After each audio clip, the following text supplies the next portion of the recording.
Over the past year or so, it seems like kale has popped up everywhere. And if you're not familiar with it, it's a hearty dark green that not too long ago was mostly used as a garnish. But then we started hearing how tasty it is and how good it is for us. And as a result, we're finding it in everything from our salads and soups to, check this out, it even made its way into our breads. If you've never made bread before, then this is an easy one to get started with.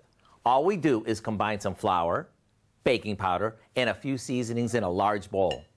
Now, to that, we add some feta cheese and a good amount of cut up kale. And that can be Tuscan kale or even salad Savoy. Now, we stir in a mixture we made by whisking together some oil, a couple of eggs, Greek yogurt, and milk. Once that's mixed, we pour it into a loaf pan and top it off with a few chopped walnuts.